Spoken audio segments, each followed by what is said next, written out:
పలు చోట్ల పలు విధాలుగా ఏ విధంగా స్మాల్ స్కేల్ ఇండస్ట్రీస్ అని పేరు పెట్టుకొని స్మాల్ స్కేల్ ఇండస్ట్రీస్ చూపిస్తున్నట్టు నకిలీ మద్యాన్ని కల్తీ మద్యాన్ని తయారు చేసి ఏదైతే మీ షాపులు ఉన్నాయో వైన్ షాపులు ఉన్నాయో వాటికి ఏ బ్రాండ్లు అయితే వస్తాయో ఒక మహిళగా ఉండి ఈ బ్రాండ్ల పేర్ల గురించి మాట్లాడాలంటే సిగ్గుగా ఉందండి. కానీ మాట్లాడక తప్పడం లేదు. కింగ్ ఫిషర్ అని, మెక్డానల్డ్స్ అని, మ్యాన్సన్ హౌస్ అని స్టిక్కర్లు వీళ్ళే రెడీ చేసుకొని, మూతలు వీళ్ళే రెడీ చేసుకొని ప్రింట్ వేసుకొని తద్వారా ఏదైతే వైన్ షాపులు ఉన్నాయో అక్కడికి నాణ్యం లేని కల్తీ మద్యాన్ని సరఫరా చేస్తూ ప్రజల ఆరోగ్యంతో ప్రజల ప్రాణాలతో ఆడుకుంటున్నటువంటి ఈ కూటమి ప్రభుత్వము ఇవాళ ఏం చెప్పదలుచుకుంది ప్రజలకని అడుగుతున్నాము. ఫర్ ఎగ్జాంపుల్ మొలకల చెరువులో దాదాపు 2 కోట్ల రూపాయల మద్యం కల్తీ మద్యాన్ని సాక్షాత్ ఎక్సైజ్ వారే ప్రజలందరికీ చూపించారు. కేవలం ఉత్తుత్తి అరెస్టులు చూపించి వారు గతంలో వైసీపీలో ఉన్నారు, టీడీపీకి వచ్చారు, చేశారు అని మా మీద నెపం మోయడం కాదండి. చాలా చోట్ల స్మాల్ స్కేల్ ఇండస్ట్రీస్గా ఈ లిక్కర్ని పరిగణించి ప్రజా ఆరోగ్యంతో ప్రాణాలతో ఆడుకుంటున్నటువంటి కూటమి ప్రభుత్వం. ఆనాడు పవన్ కళ్యాణ్ గారు చెప్పారు, జగన్ మా మందు బాబుల కడుపు కొట్టావు జగన్ అన్నారు. ఈరోజు ఏరండి పవన్ కళ్యాణ్ గారు ఎక్కడ ప్రశ్నిస్తున్నారు? కూటమి ప్రభుత్వం చేస్తున్నటువంటి అరాజకాలని ప్రశ్నించాల్సిన పవన్ కళ్యాణ్ ఎక్కడ? ఈ కల్తీ మద్యాన్ని అరికడతారా లేదా? ఎక్సైజ్ వారు ఏం చేస్తున్నారు? కేవలం ఎక్సైజ్ వాళ్ళు వాళ్ళ దాడుల్ని వాళ్ళు చేయాల్సినటువంటి పనిని పక్కన పెట్టి ఎక్సైజ్ డిపార్ట్మెంట్ యొక్క లోపం వల్ల మాత్రమే ఇవాళ ఈ విధంగా కల్తీ మద్యం పెట్టరేగిపోతుంది. ముఖ్యంగా చిత్తూరు జిల్లాలో చిత్తూరు పట్టణం చుట్టుపక్కల ఎన్ని దగ్గరలు తయారు చేస్తున్నారండి? ఎంత స్పిరిట్ లోపలికి వస్తుందండి? ఏ చెక్ పోస్ట్ నుంచి లోపలికి వస్తుంది మీకు తెలియట్లేదా? ఇటువంటివన్నీ అరికట్టి ప్రజల ప్రాణాలతో ఆడవారి ప్రాణాలతో చెలగాటం ఆడొద్దండి. జగన్మోహన్ రెడ్డి గారు పర్మిట్ రూమ్లు వద్దు, మందు రేటు పెంచి తద్వారా మందుని మెల్లగా మద్యాన్ని అరికడదాము, కిందకి తీసుకొద్దాము అంటే మద్యాన్ని ఇవాళ రెగ్యులేట్ చేయాలి. మద్యం లేకపోతే మందుబాబులు ఉండలేకపోతున్నారు అని ఆడవాళ్ళ మాన ప్రాణాలతో ఆడుకుంటున్నటువంటి కూటమి ప్రభుత్వం ఇప్పటికైనా సరే నాణ్యమైన సరుకు తీసుకొచ్చి మీకు ఇస్తాము అని చెప్పినటువంటి చంద్రబాబు నాయుడు గారు ఏదండి మీ నాణ్యము? మద్యంలో నాణ్యం తీసుకొచ్చారా?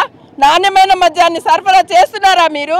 ఇప్పటికైనా బుద్ధి తెచ్చుకొని ఇక మీదట ఏ ఒక్క కేసు బయట పడినా కానీ యావత్ మహిళా లోకం మీ ముందు పోయి ఎగిరి పడుతుందని చెప్పి చూసుకొని అడుగులేయాల్సిందిగా గుర్తు చేస్తున్నాం. ఈ కూటమి ప్రభుత్వం పాలనలో ప్రజల ప్రాణాలకు విలువ లేకుండా పోయింది. మన చిత్తూరు జిల్లాలోనే మనకు కూతవేట దూరంలో ఉన్నటువంటి మొలకల చెరువులో ఇటువంటి కల్తీ మద్యము ఫ్యాక్టరీని నడుపుతున్నటువంటి దొంగలైనటువంటి చంద్రబాబు నాయుడు గారి అనుచరులు దీనిని చంద్రబాబు నాయుడు గారు ఎలక్షన్కి ముందే చెప్పారు, ఆదాయాన్ని సృష్టిస్తామని. ఈ విధంగా ఆదాయాన్ని సృష్టించేదనేసి అని చెప్పేసి ప్రజలు అనుకోలేదు. అయ్యా చంద్రబాబు నాయుడు, నువ్వు ఈ ఆంధ్ర రాష్ట్రానికి సీఎం అని చెప్పుకోవడానికే సిగ్గుచేటుగా ఉంది. ఈ ఆంధ్ర రాష్ట్రంలో పేద మహిళలు ఎంతమంది తాలిబొట్లు తెంచాలని అనుకుంటా ఉన్నావు నువ్వు? ఇకనైనా కళ్ళు తెరిచి నువ్వు ఈ పేద ప్రజల ప్రాణాలు తీయకుండా మాన ప్రాణాలు తీయకుండా కాపాడేందుకు నీ కూటమి ప్రభుత్వం పనిచేస్తే చాలా బాగుంటుందని హెచ్చరిస్తూ ఉన్నాము. ఊరికొకటి ఈదికొకటి లెక్కన బెల్ట్ షాపులు పెట్టి నీ రాజకీయ తొత్తులని నీ పనిచేసే నీ రాజకీయ నాయకులు తొత్తులకి ఈ నకిలీ మద్యం తయారు చేసే యూనిట్లని నీ తొత్తులకి ఇచ్చి నీ తొత్తులు తయారు చేసిన మద్యాన్ని వీధికి ఒక బెల్ట్ షాపు పెట్టి వీధికి తరలిస్తూ పేద ప్రజలని వాళ్ళ ప్రాణాలు తీస్తూ వాళ్ళ మహిళలు మాన ప్రాణాలు తీయడానికి నువ్వు తయారయ్యావు. ఇకనైనా నీ తొత్తులకు కానీ నీ దగ్గర పనిచేసే పోలీసు శాఖ కానీ నేను ఒకటే హెచ్చరిస్తున్నా, ఎస్సీ ఎస్టీ వాళ్ళు పేద ప్రజలు ఎక్కడైతే నాటు సారా కాస్తే వాళ్ళని పోయి కొట్టి పట్టి వాళ్ళ పైన కేసులు పెట్టి వాళ్ళని శిక్షిస్తూ ఉండారే కానీ ఈరోజు నీ తొత్తులు ఇంత పెద్ద మొత్తంలో ఈ యూనిట్లు పెట్టి తయారు చేస్తూ ఉంటే అదే ఈ ఎక్సైజ్ శాఖ పోలీసు వారు ఏం చేస్తున్నారని చెప్పి కూడా మా మహిళల తరపున మిమ్మల్ని హెచ్చరిస్తూ ఉంటాము.